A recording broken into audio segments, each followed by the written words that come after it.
Okay, folks, on behalf of Project AIDS International, I'd like to thank you for coming to this press conference.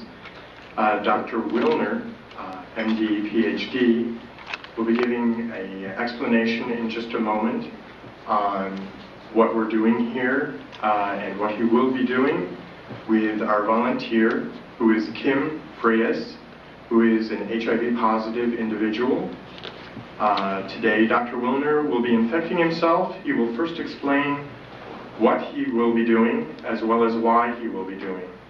Directly after his inoculation, Dr. Willner will be explaining any questions that you have. There will be a question and answer period.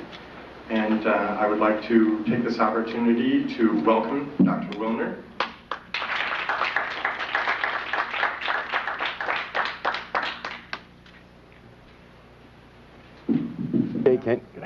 I don't know if you can hear me without the mic. Yes. I can hear it. Okay.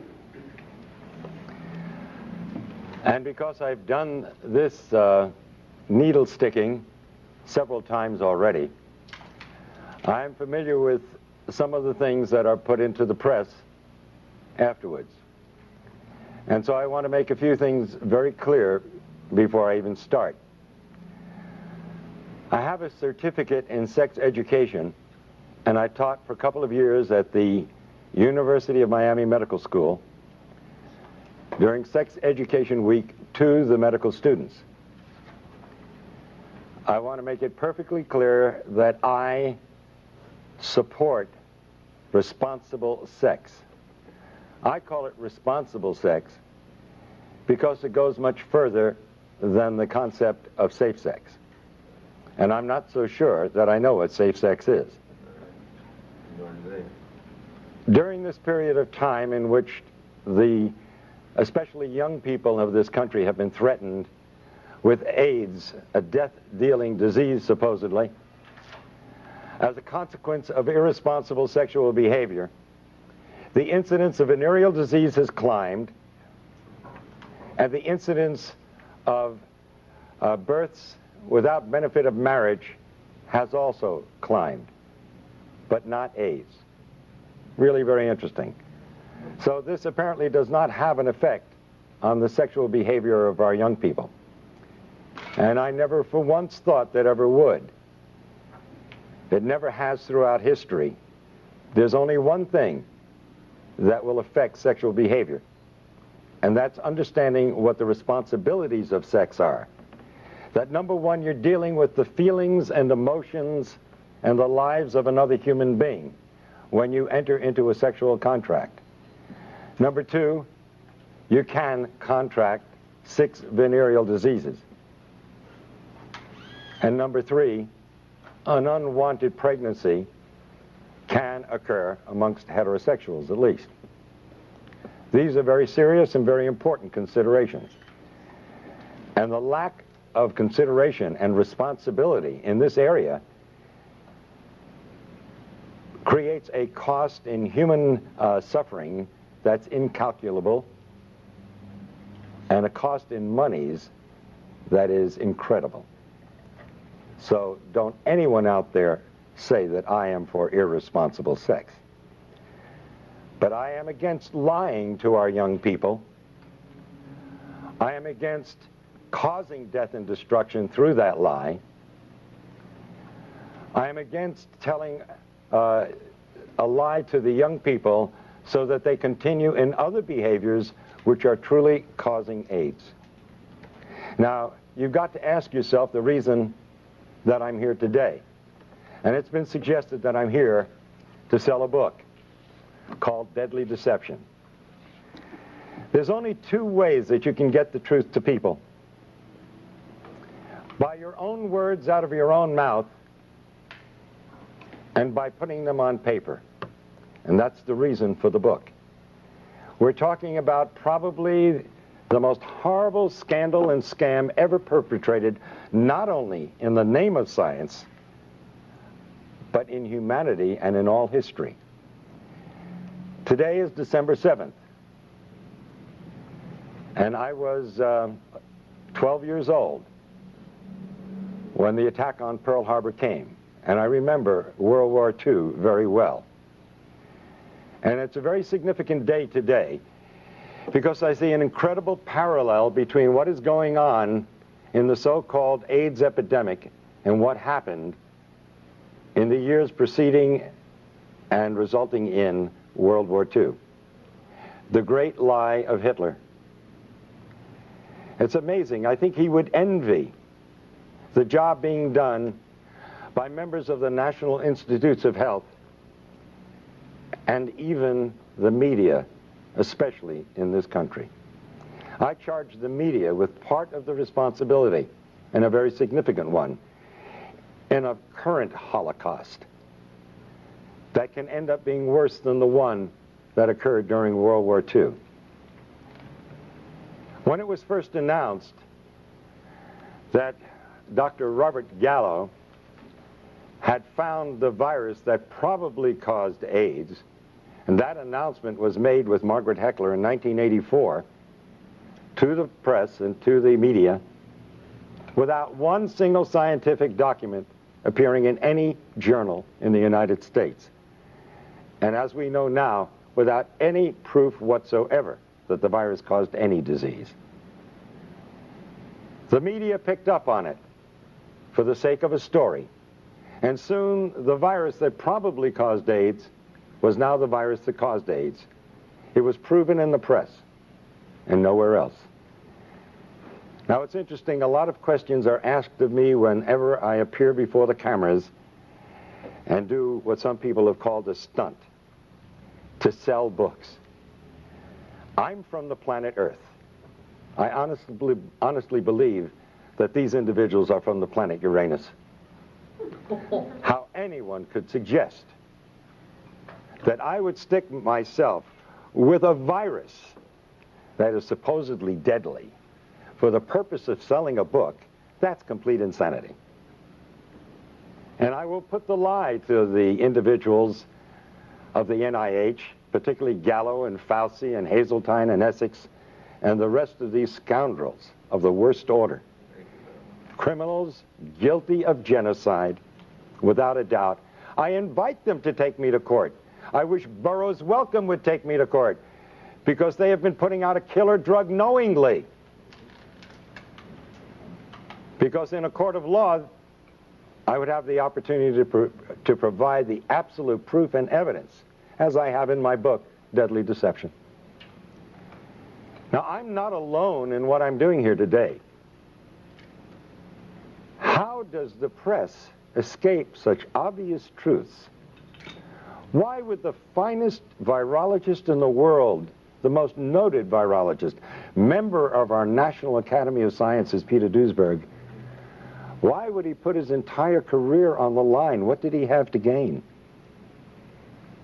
He's already lost his laboratory and his funding.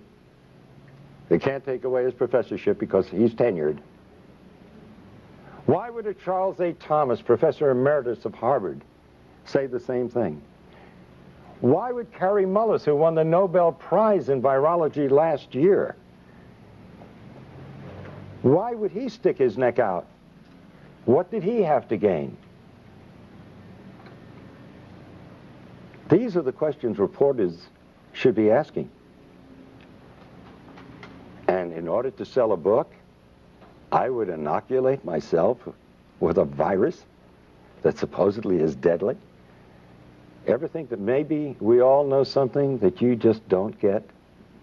That if you take the virus out of the equation, you have a perfectly understandable disease with a perfectly understandable answer. And I might remind you, in case you are not aware of it, and if you haven't read my book, that we have known what causes acquired immune deficiency diseases for at least 70 years. It's in the medical textbooks. It's there for you to read. Number one cause on the face of this earth is malnutrition and starvation. That's African. Look to the headlines of the October 3rd issue of the London Times, Sunday Times last year. And the inside headlines that screamed across 2 pages, the plague that never was. Speak to Philip and Evelyn Kreinen, who head Partage with an organization of 250 people, their own hospital, their own doctors, their own laboratories, who have lived in the heart of the epidemic, supposedly, or the supposed epidemic, for 5 years. There is no epidemic. It doesn't exist. They are there. They're not some character who goes through from the World Health Organization and says, oh, I've seen the people dying. Of course you have. We all saw them on television in Somalia. What do you think you were looking at? That was AIDS, due to starvation, due to malnutrition. It's no big secret what's causing AIDS. We've known it for 70 years. Number 2 is drugs. And don't just think of street drugs, because the number 1 cause of AIDS today is actually 2 medical drugs. AZT, a drug that was discovered in the 60s as a chemotherapeutic drug for cancer and was shelved because it was too toxic to treat cancer. A drug worse than cancer is being used to treat people who are immunosuppressed. Now let's go back to the other causes of AIDS. So it's not only street drugs but medical drugs, but now 3 is radiation. What do they worry about at Chernobyl and Nagasaki and Hiroshima? But number 4 is chemotherapy. Number 4. The number 4 cause of death of acquired immune deficiency diseases. Chemotherapy. And the most toxic chemotherapeutic drug of all times, AZT, is what they're now using to treat AIDS. And the Concord study, completed last year. Now, can you imagine saying to the world, where was the press? Where are you people? Here they're giving a drug that costs thousands of dollars a year, and it doesn't do any good? That's if you want to believe that. But did anybody here bother to look at the insert, the paper that comes with the drug? It's a DNA terminator. It means it is a terminator, just like the movie. It terminates life. You terminate DNA, you terminate life. And they talk about side effects in the insert. When are you going to learn there is no such thing as a side effect in medicine? It's an unwanted direct effect. And you know what one of the unwanted direct effects of AZT is? Lymphoma, cancer, one of the diseases of AIDS, as they call it. Oh, another so-called side effect, which is really an unwanted direct effect, pancytopenia. You need a definition? Pancytopenia. Pan, all, cyto, cells, penia, loss of all your cells. That's AIDS. That is the definition of AIDS. So AZT, by definition, by their own drug insert, causes AIDS, and nobody survives AZT. That will eventually lead to your death. And they've cut the dosage way down because it was killing them too fast. It's like giving somebody a large dose of strychnine and they die within 5 minutes. And so the next person, you give them a few drops of it and they last 4 or 5 days, and you say, strychnine's a wonderful drug. This person lasts 5 times longer. This is the kind of thing that they present to the world. Now, I have offered for over a year now, and I continue to offer it, $100,000 to anyone who will give me one scientific document that proves that HIV causes any serious disease. It doesn't. It is a scandal and a scam beyond belief. The virologists who are responsible for this, what do they have to gain? Now, I don't know what Duesberg had to gain, or Charles A. Thomas, or Kary Mullis. He already got his Nobel Prize. Why does he come out and say it? And he's the one that found the test, the PCR reaction. And he said that there is no body of evidence that supports that the virus causes any disease whatsoever. But what about the individuals who have perpetrated this lie? They are all multi-millionaires. What do we have to say about the National Institutes of Health when a private laboratory, independent laboratory, found AZT to be 1,000 times more toxic than the laboratory of the NIH? We can understand a 5% error in a laboratory, even a 10% error. But a 10,000% error? Or 100,000% error? That's fraud. And as I understand it, the word has gone out, and there's even documents and letters to prove it, that the CDC, the same organization that let blacks go untreated with syphilis, well documented, just to see what would happen with the disease. This same organization who had to admit that they can't give in on the AIDS thing now because nobody would ever be able to trust the government. I think the last election tells us what the people think about government. But science is acting no differently than politicians do.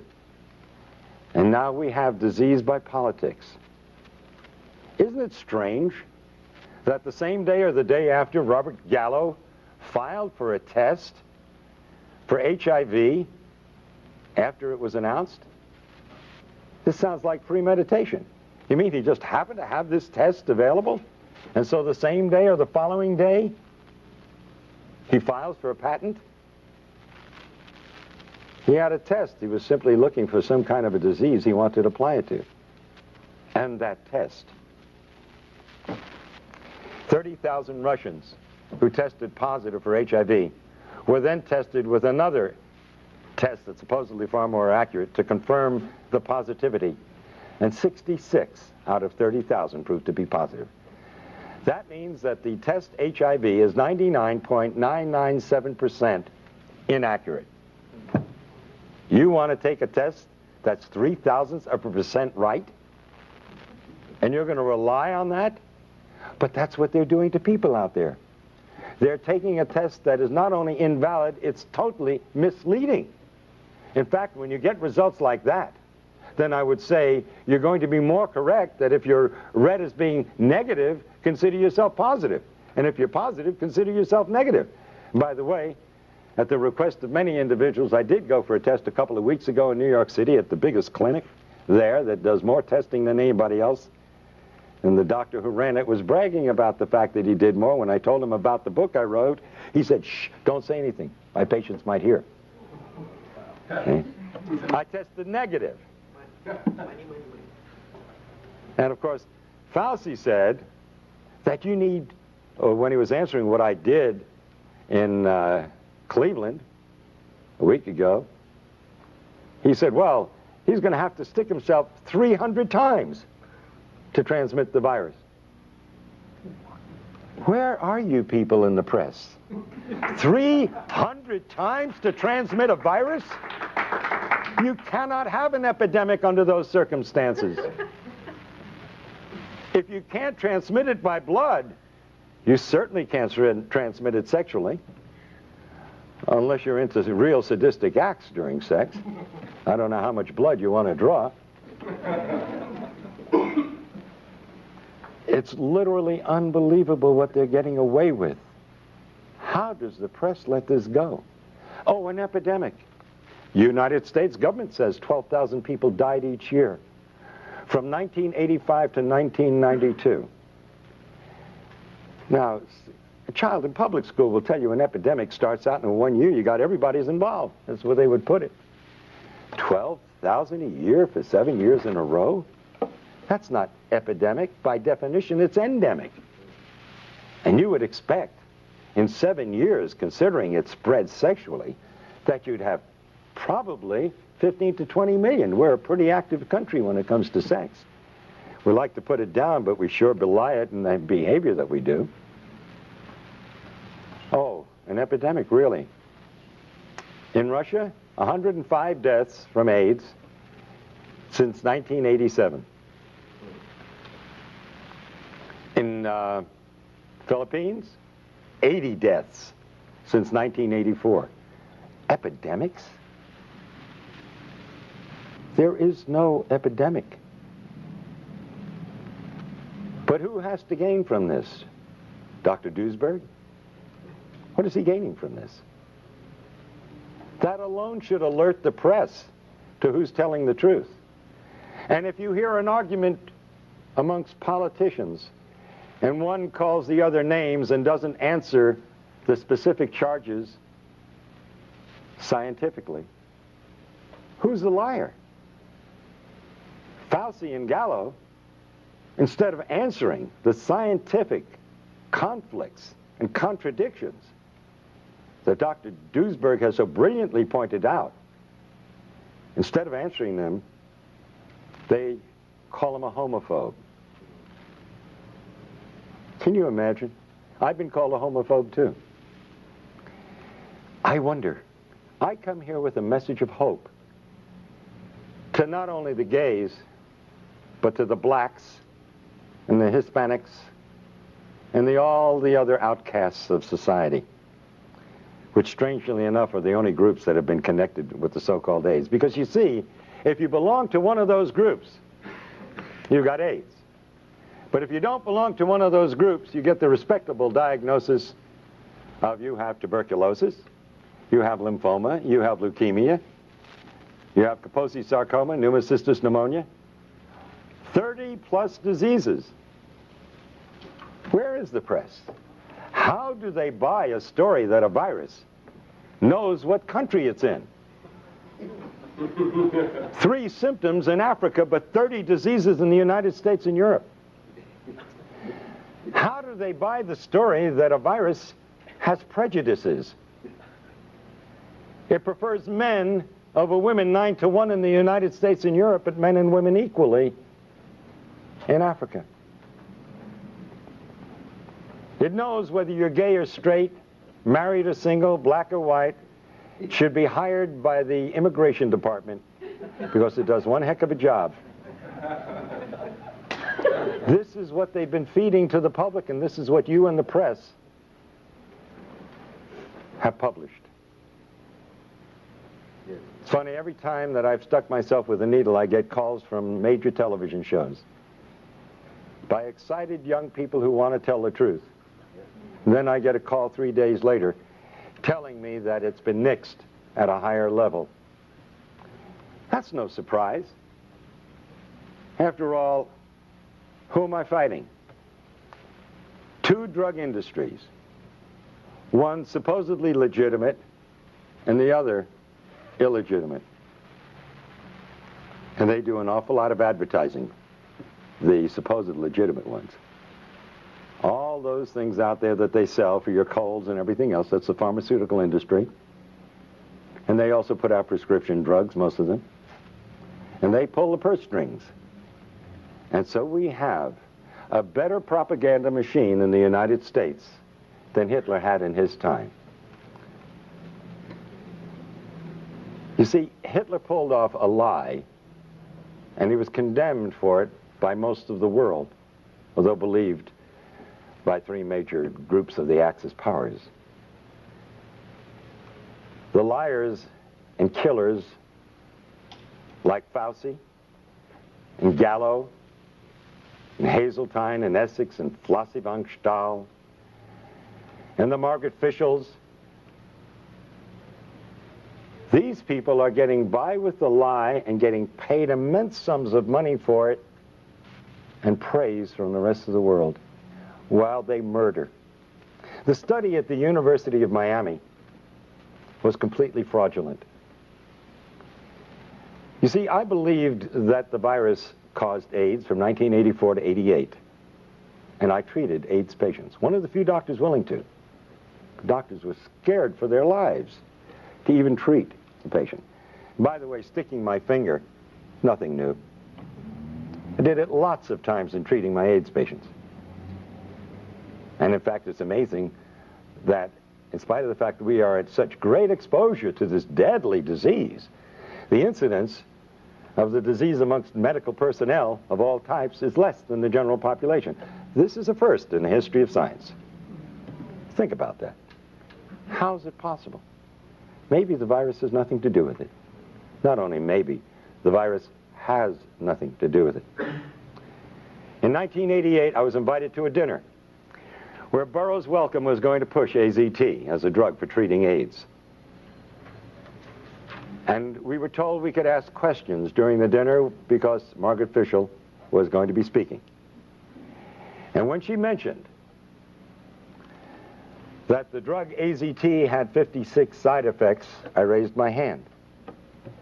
And I said, Dr. Fischel, how do you do a double-blind study on a drug with 56 side effects? You've got to know if you're on the drug. And she said to me and the rest of the doctors sitting there, well, the placebo had 31. And I raised my hand again. How could a placebo have 31 side effects? How could an inert substance have 31 side effects? I didn't know what was wrong then, but I knew there was something wrong.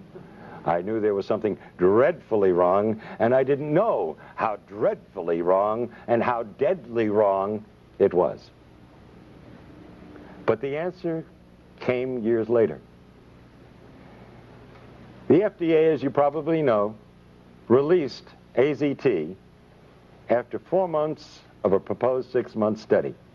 They cut it short because one group in this double-blind study where nobody knew who was on what, one group was doing better than another group.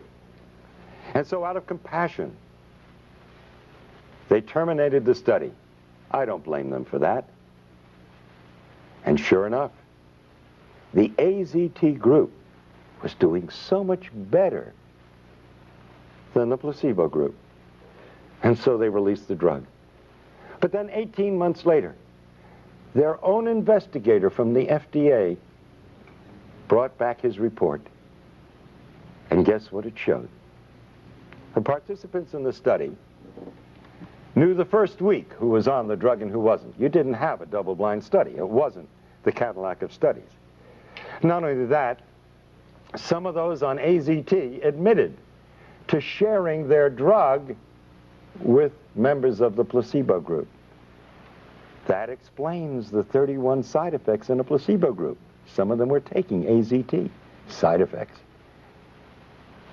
But, and by the way, that makes it a complete washout as a scientific study. Right then and there, the drug should have been discontinued, called back.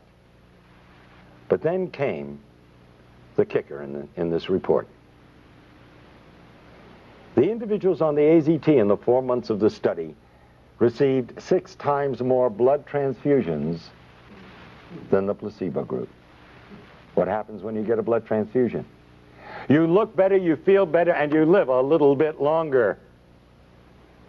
But the most important question and lesson from all of this, you must ask the question, why did those on AZT need 6 times more transfusions in a 4-month period than the individuals on the placebo?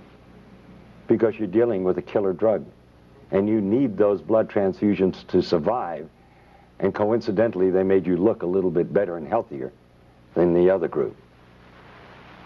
And then after I go through all this, invariably somebody's going to ask the question, so what really causes AIDS?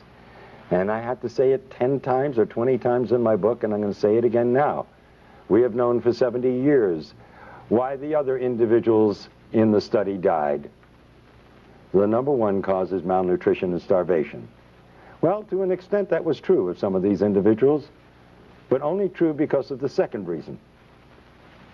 The number 2 cause is drugs.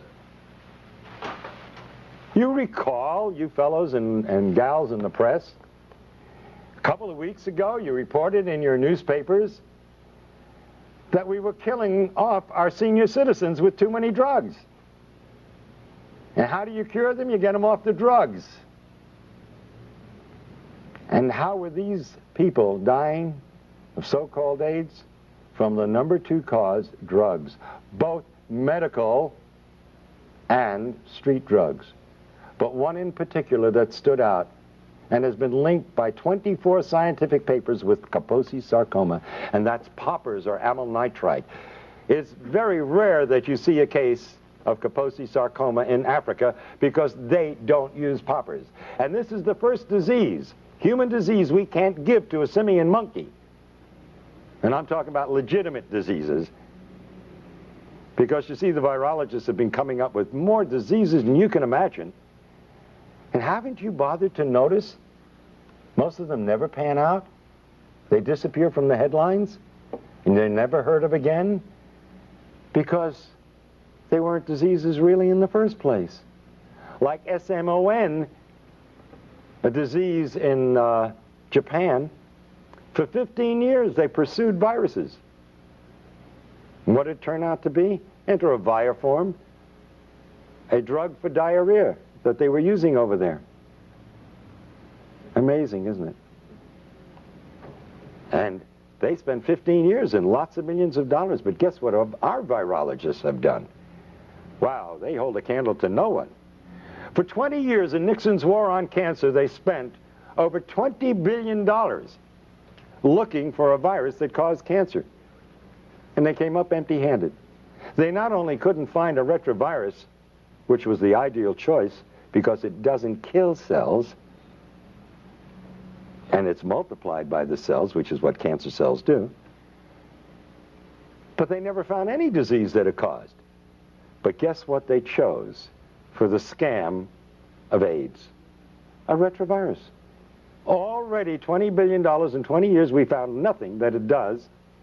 And we also found out absolutely it doesn't kill cells, because if it did, it would commit suicide. It needs the cell in order to replicate, to be alive. So the epidemic would be over before it began. It's impossible. But this is the virus. They've just spent another $20 billion in only 10 years' time. And they're asking for more. And now they want to give us a vaccine. See? Oh, will they make money with that?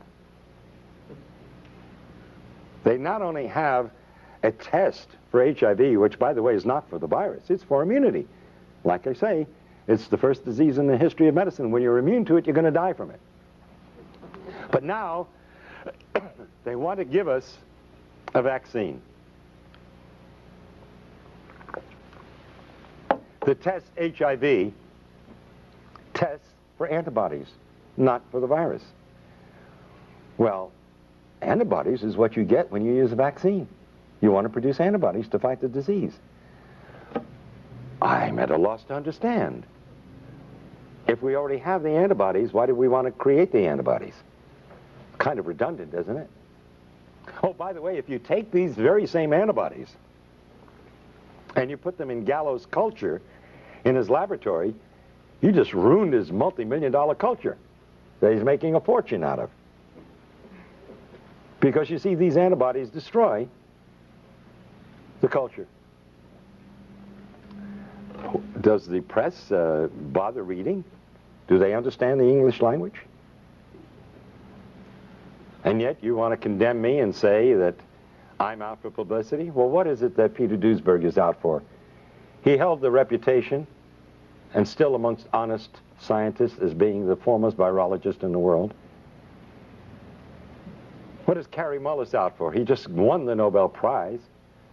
Why does he want to put at risk that incredibly marvelous reputation of being a Nobel Prize winner? Why would he put that at risk? Unless maybe there's still some honest scientists around.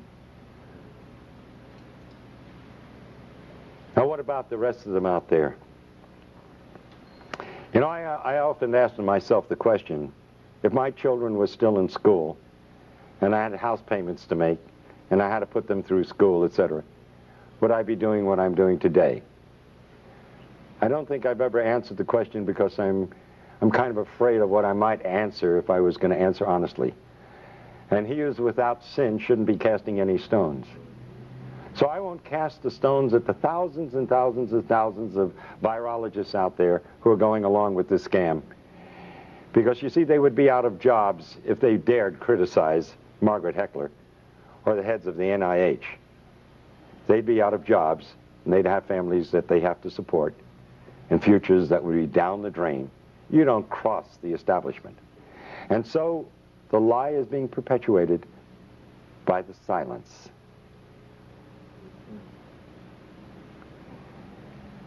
And even Gallo would say to the press in answer to the question, what does he have to say about Duisberg's challenges? And he says, well, if we're wrong, why do so many people believe us? I mean, I could just see Hitler and his stormtroopers saying to the press, if we're wrong, why does everybody do what we tell them to do? Because they're running the show, and you're looking at not just a simple lie of science. In the back of my book, I have the picture of Pedro Tocino of Spain, father of 2 young girls, a hemophiliac. Nothing wrong with the man. But because he received so-called tainted blood, they had him on AZT. I stuck myself to get that man off AZT. I said, if I stick myself with your blood, will it convince you there's nothing to worry about? And Pedro Tocino, now over a year later, is very healthy, having a wonderful life, enjoying his 2 young daughters. But all of his friends are dying or are dead. This is real. And I don't blame those scientists out there keeping their mouths shut because their jobs depend on it. And I understand that exists in the press too. But you've got organizations. And in a way, so do the virologists have organizations. And if enough of the honest ones would stand up and take that chance, if you all stand together, you make a statement. And you can do that in your press associations, even though the people who own the newspapers and the television shows are afraid of losing their sponsors. You can at least keep your dignity. That's the choice you have to make. And that's the choice that I have had to make. I figured that if I didn't do what I knew was right, I'd end up cutting my throat shaving in the morning, because I wouldn't be able to live with myself. And that's the honest, simple truth. I am sticking my finger to bring attention to the current Holocaust, and it's a dreadful one.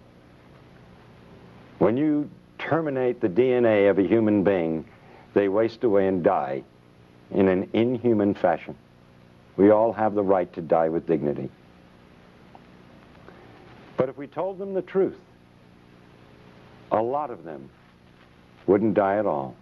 They'd simply get off the poppers and off the drugs. And there's no dishonor in being gay and admitting that you've been on drugs. The decent human beings in this world will give you the support and help you, like we help drug addicts of all followings, so to speak. Those that would turn against you have turned against you anyway, because of what you feel and what you are. And there are even some religious groups who have turned against the gays and said it was God's vengeance. How can you believe in a loving God and believe that that God would cause such a terrible disease amongst humans? No, this is a man-caused disease. But we all make mistakes in life. And that shouldn't stop the compassion and the love and the understanding of decent human beings. And so I do the act of sticking my finger and create another blood brother in my life, as the ancient Indians have done. And I will get another one today. Because I'm not afraid of getting AIDS. I know as a scientist that there is nothing to fear. I know what causes AIDS. I am not going to lie to others nor myself about it. I don't like sticking myself with a needle because it hurts. And if you've ever seen my expression on pictures, you know that to be true. So, Kim Freitas. Kim, are you here? Yeah. We're going to become blood brothers. Yeah. And please, to the press and to everyone else, I don't intend to stick myself 300 times, because it wouldn't prove anything anyway. Oh, and might I say that a Dr. Gottlieb, who achieved fame for being the doctor that noted the first 4 or 5 cases of AIDS, who said to me on a radio broadcast the other night, he would believe me if I took a liter of blood. That's a transfusion of blood. And I said, you know, you must be mad.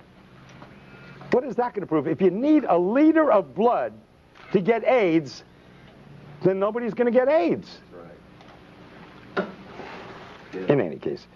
Well, I got to do myself first, and then I have to do you. Here, but let me do your finger, okay? I mean, I got to do you first, right? All right. Excuse me. Then I'm going to do me.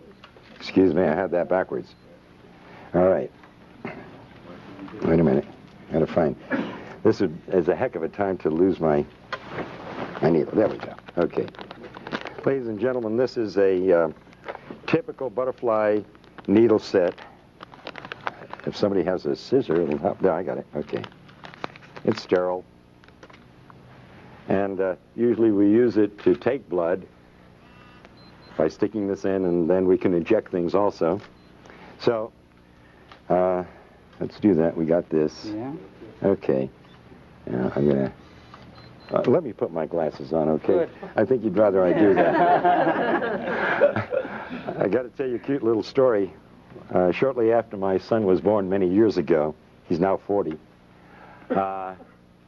he got some kind of an infection or whatnot, and I spoke to the pediatrician at the hospital. I was an intern at the time, and he said, go home and give him a shot of penicillin. So I took the syringe and everything home, and my wife held Bruce over her shoulder, and I grabbed his little bottom cheek, and I go like this, and I stuck it right into my thumb, so. Careful.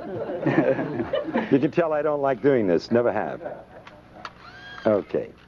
Now we want to get a lot of blood. There we go. Okay? There we go. Now I'm wiping this needle thoroughly in this blood. And I say to my friends Fauci and Gottlieb and Galpin and Gallo and all the rest of those criminals, all right, that this is for the sake of humanity and no other reason. Oh, whoa, whoa. Thanks. And believe me, it hurts. You can move it a little more.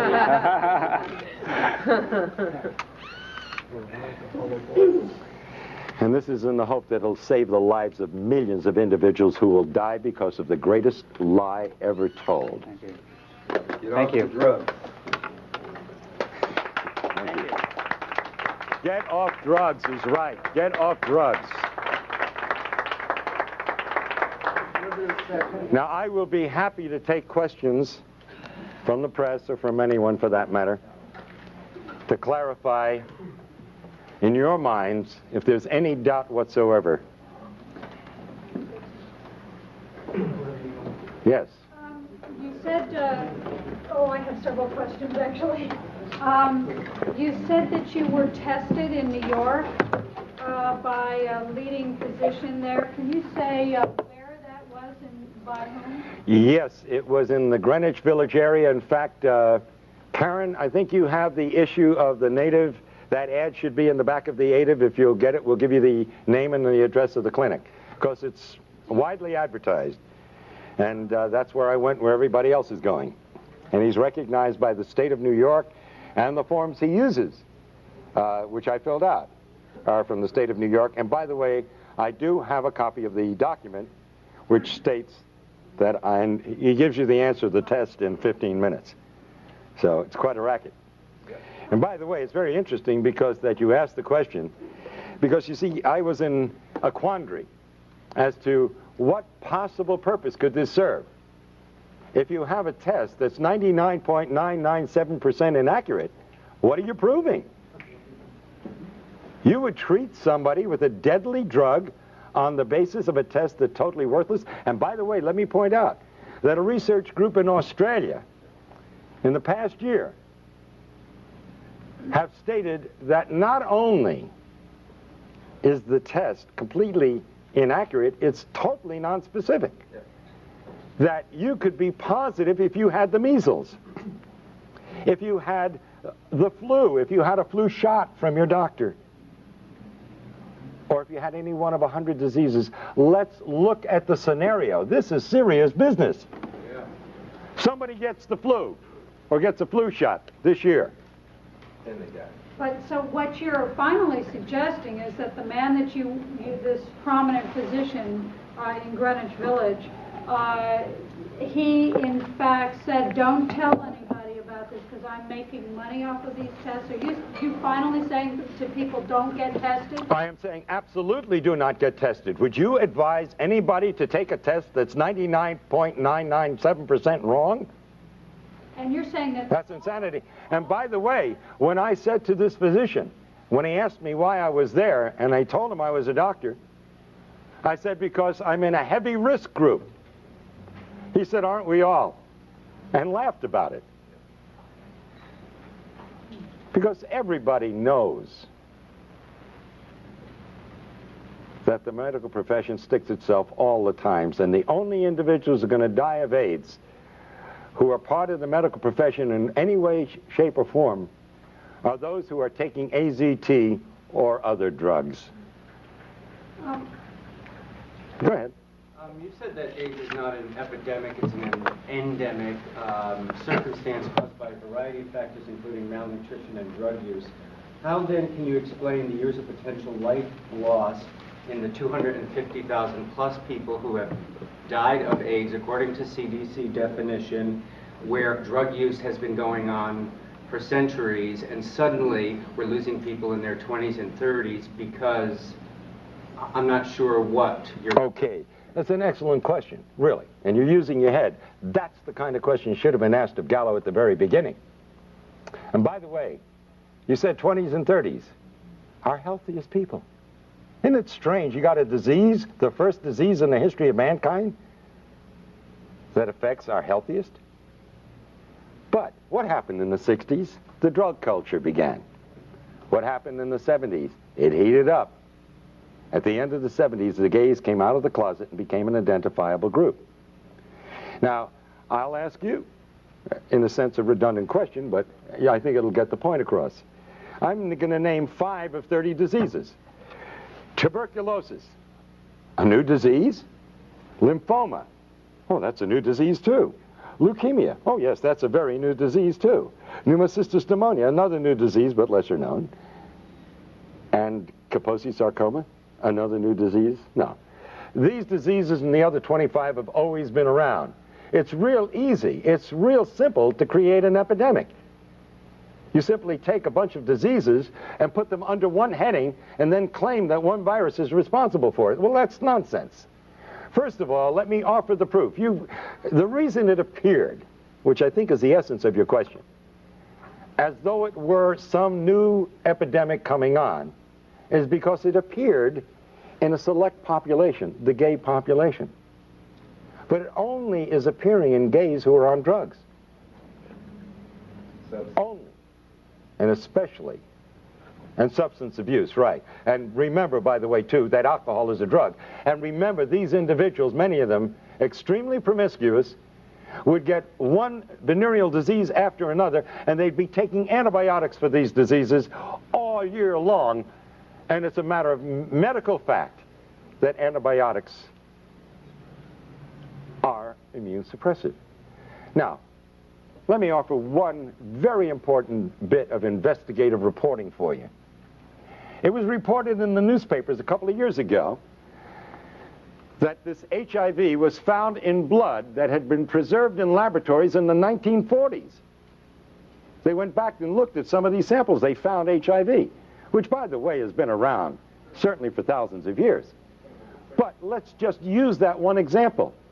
If we had HIV in the population in the 1940s, and we had homosexuals in the 1940s, and by the way, according to Kinsey, 10 to 15% of the heterosexual population preferred anal intercourse, where in the world was your epidemic?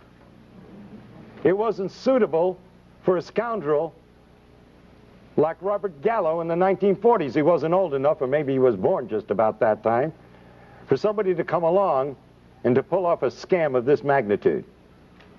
And now they're caught up in a maelstrom. Now if the truth gets out, yes, it will deal a blow to the credibility of the NIH and the CDC and the FDA, and the AMA, and my God, it is sorely needed. That blow is necessary to clean up the act. But then wouldn't habitual lifetime drug users all eventually come down with a syndrome that could be attributable to AIDS? Absolutely. In fact, these people, that is true. No, on the contrary. Remember, it's dose related. So it depends upon how many drugs you're using and how much of them over how long a period of time. Now, if you overdose, you never get to that point. Yes. Couldn't the combination of lifestyle practices, of microbial, the best place for microbes are dark, wet places. Aren't bathhouses an excellent place to increase the exponential representation of microbes from around the world? If men who have had sex with 1,000 other men through the year have contact with those same men who themselves are very similar, do you think that that adds an incredible amount of immune suppression that is not suffered by the rest of the population who does drugs or those other things? Do you think that that has... Well, I don't know. You see, the Romans and the Greeks had bathhouses, and there's no evidence that pardon me? Not with ecstasy, MDA, poppers, and all the things that were going on. I agree that MDA and all the rest of these drugs are causing immune suppression. Now, I don't believe that sex itself causes immune suppression, but I do believe that recurring venereal disease will cause immune suppression. But the simple fact is that the virus has nothing to do with it. And that's the important thing. That I am certainly for people having a healthy lifestyle. Absolutely. But let's not get into the idea that this is, again, a contagious disease. You cannot give AIDS to anyone, and you cannot get AIDS from anyone. Yes, Michael Elner. Would you consider the intense chronic psychological terrorism surrounding HIV and AIDS to be a major cause of what's called immune deficiency? 22 years ago, I urinated pure blood without pain. I knew immediately what the diagnosis was. It was bladder cancer. I cannot fully describe what I felt at that moment. It is unbelievable. It's like taking a crash dive into the depths of anonymity, total isolation, fear, and panic. And all the faith in God, or whatever faith you may have, cannot handle that at that moment. When you start to get your wits together, and if you use your intelligence and then your faith, yes, spirit and mind are wonderful things. What you're saying is true. It's a sentence of death for most people. And immediately, their body metabolism goes into negative phases. Everything becomes destructive. This is modern medical voodoo. If a doctor tells you, you are going to die, I'm willing to bet you're going to die. I'll be the first one to put money on the line and say, the chances are you're going to beat the statistics. You will die because you've been told so. This is American voodoo. I'll get back to you, but let me take someone else. Yes, Dr. Willner, I really appreciate what you're doing. I've been out here trying to inform people about this disinformation for a number of years now. Robert Gallo, who is a proven medical fraud and a multimillionaire marketing a test, the AMA itself, in its own medical journals in the 80s, have said that these tests are bad science. The microbiologists have said in their own medical texts that this is bad science. These tests do not work. The hematologists have said that this is false. These tests. They say that they have used ozone to inactivate HIV, which HIV, if it's a virus, it's a template or a pattern. So what can it do? I mean, these are just basic medical facts. How is it that this has gotten by the entire population? And the media is pushing this lie. Arthur Ashe, for example, was on 30 pills a day the 3 months before he succumbed, including AZT. How is that not iatrogenics? And how is it that the medical profession can murder 1 million people a year, according to their own study, the Yale New Haven study that came out this year? They admit to killing 1 million people a year. Why aren't they on trial? That's my question. By the way, I thank you for your comments, and I'd love to have a copy of that study and some of the information you talked about. I really would, because I've been going around saying it's the number 3 cause of death is iatrogenic disease. And when I lecture before groups, I don't tell them what iatrogenic disease is. And I say to them, you know, here we're worried about this so-called AIDS epidemic, and I don't believe that anybody should die. I think we should all live forever. But 12,000 a year, that's not an epidemic. 60,000 die from automobile accidents.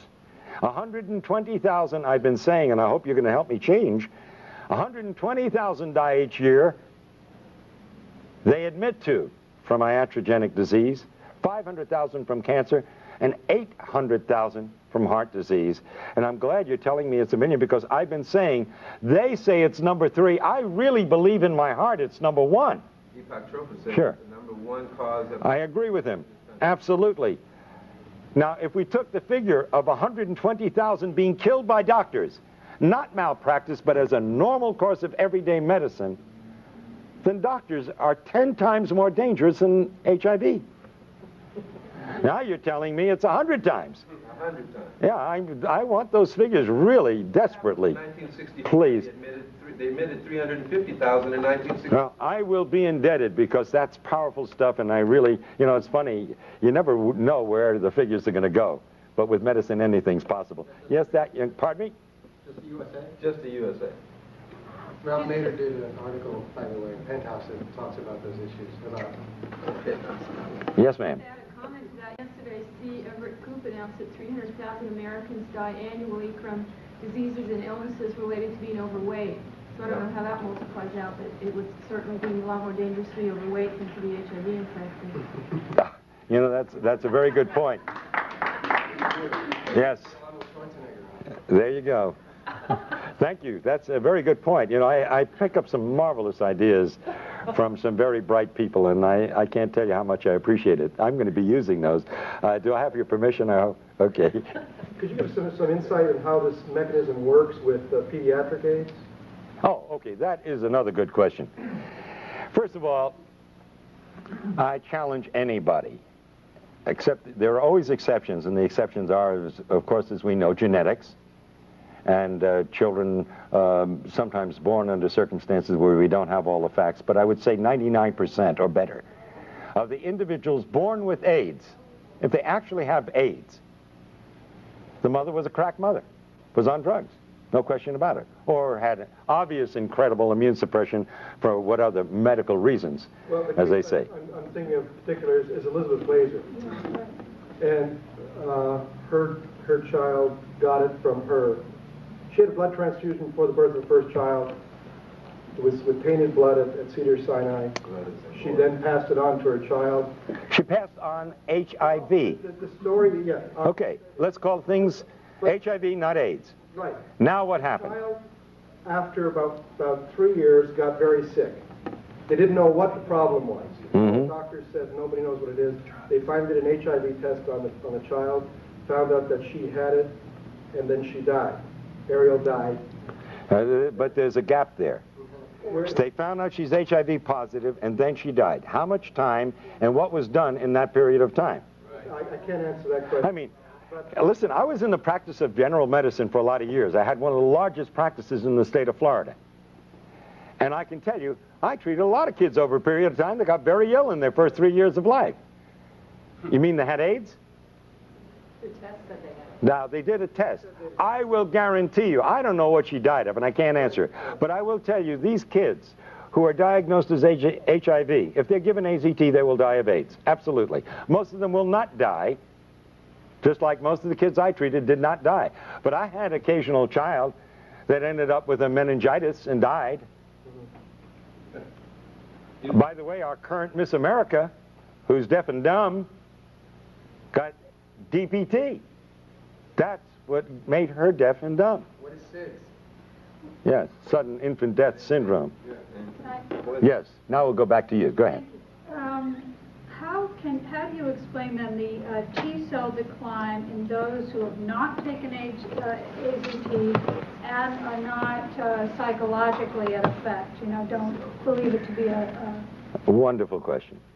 Really great. Now let me tell you a little bit about medicine. See, I was always confused by this T-cell thing, because T-cells are nothing more than lymphocytes and leukocytes.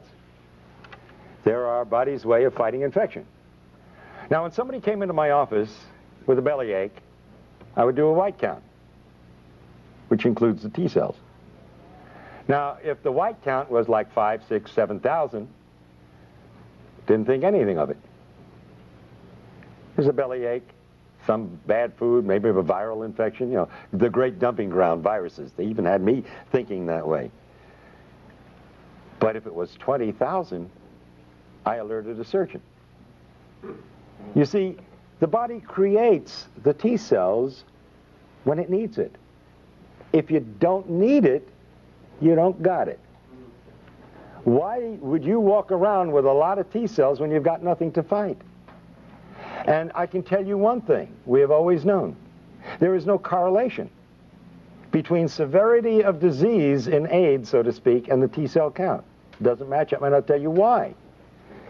You look a little bit confused when I said the fact that you will not have a high white count unless you have a severe infection. However, which means that if you don't have a high white count, it's not bad. If there's nothing else wrong with you, then I'd say, well, that's normal. Well, why do you want a high white count? If you got a bad cold, you'd get an elevation in your white count. Now, we know for a fact, it's well documented, that you have individuals who have died with AIDS with elevated T cells. And we have individuals who've been healthy. And when I tell you healthy, I feel sick by comparison at looking at some of these individuals. And they test out incredibly well. The best, healthiest specimens I've seen, the kind that most women say, oh my God, why is he gay? You see? Because he's so good looking and so handsome and so strong and so healthy, you see? They have no white, they have no T cells. So T cells, you don't count T cells as a barometer of how one is... No, because yes, you can use it to some degree as a barometer, depending upon the situation, but basically, no, you can't, and I'll tell you why. You know that you can change the T cell count if you worry somebody? Completely established. I worry about these individuals who go in and get these T cell counts one after another, because their whole life is focused on these T cell counts. And when it goes down a little bit, instead of being reassured, which is the way I would interpret it, they get panicky. Now they're really doing damage. And at some point, if they're on drugs, and sometimes even if they're not on anything, but because they've been told they're going to die, like the witch doctors of Africa and elsewhere, these individuals will die because they literally worry themselves to death. It's a crime beyond belief. They're the rare ones, I admit. But the fact is, T cell counts absolutely have no correlation with severity of disease. They can be low because you have wiped out your immune system, and they can be low because you don't need them.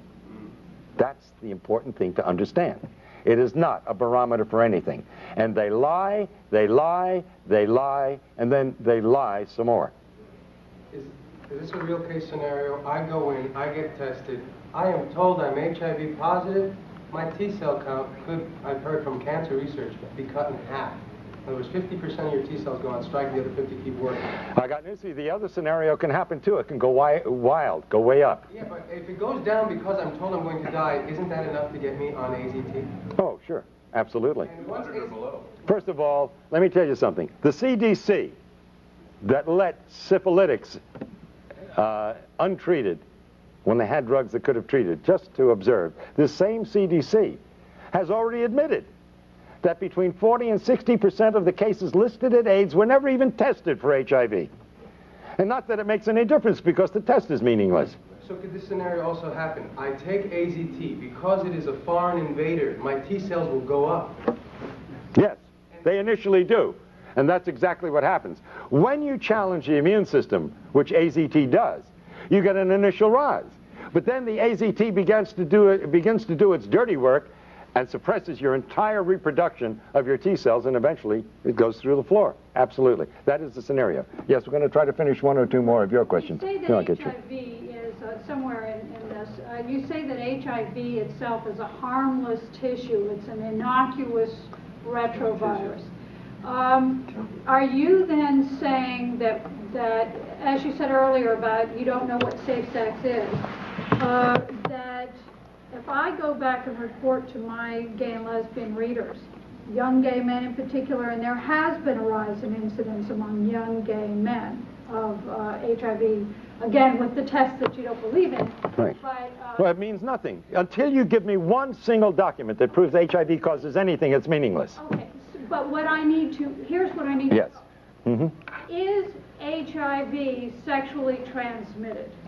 Shall I go and report to these young gay men that they need not worry about practicing safe? HIV, this harmless virus, can be sexually transmitted with incredible difficulty to the point where it becomes meaningless. All right? And that hasn't been proven. Right, and that hasn't been definitely proven. By the way, in one of the studies which they were presenting of 25 males where the semen was examined, who were HIV positive, they were able to demonstrate only in 2 out of 25 the virus, and they only found 1 in 1,000,000 cells.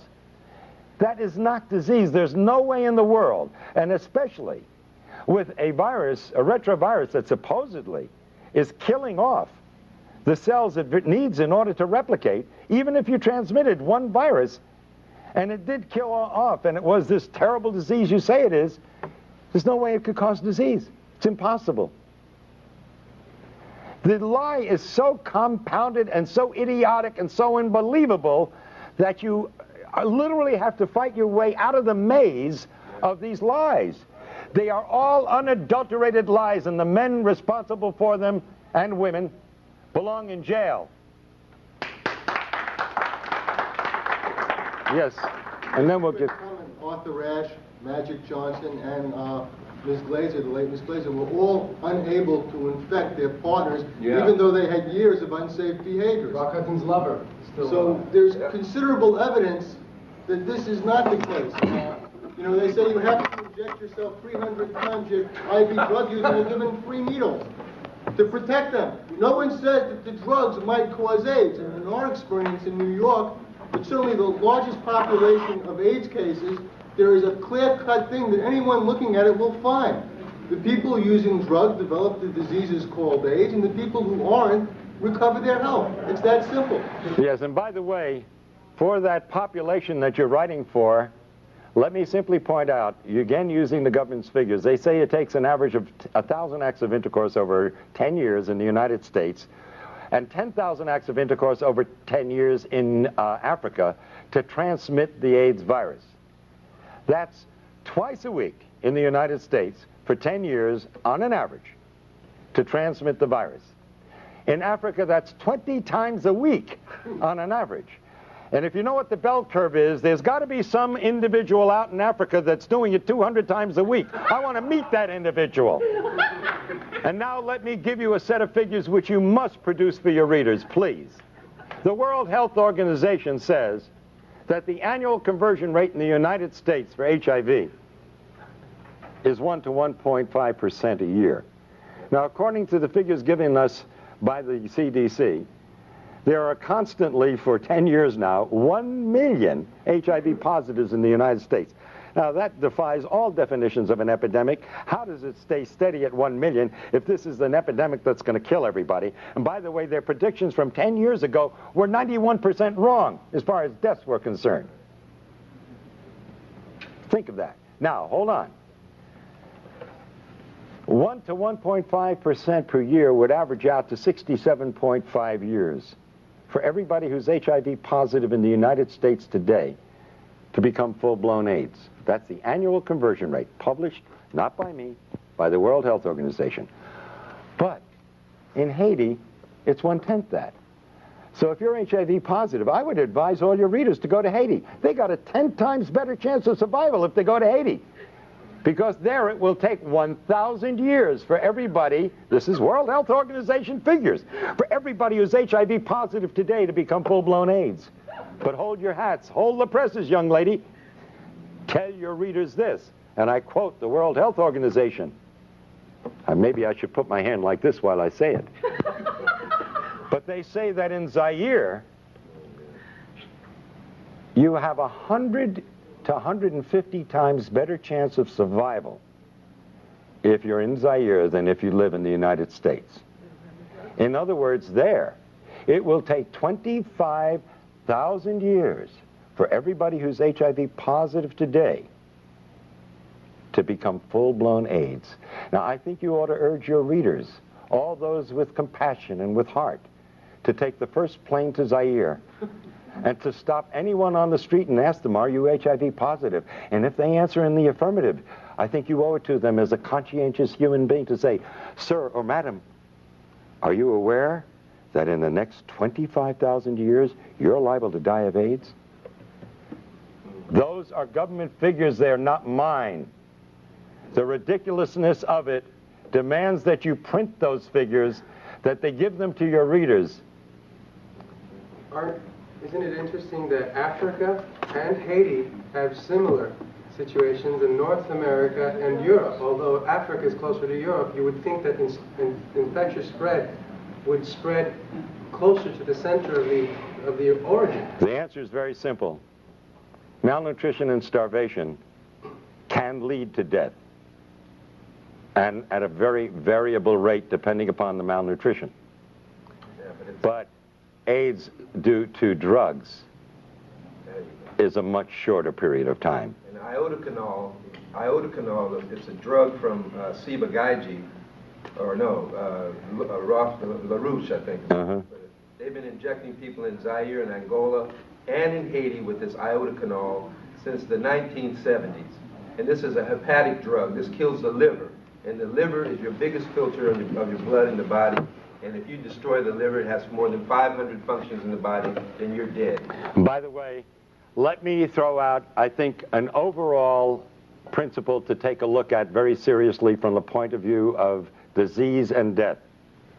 And this applies to AIDS as it would apply to any disease problem in humanity, and with this I'm going to end. The bubonic plague killed half the population of Europe. The question you must ask and must answer, if you're going to be a rational thinking human being, is why didn't it kill the other half? In the United States, in 1919, 18 million people died of the flu. My question is, why didn't the other 92 million die? The answer to that, and every reporter owes it to their readers, is very simple. The bugs do not cause the disease unless there's a suitable terrain. And so the answer to all disease is not to take a shotgun and blow a human being apart, but to simply prevent the disease to begin with by living at peace and in harmony, not only with your fellow human beings, but with every organism on this planet. And thank you.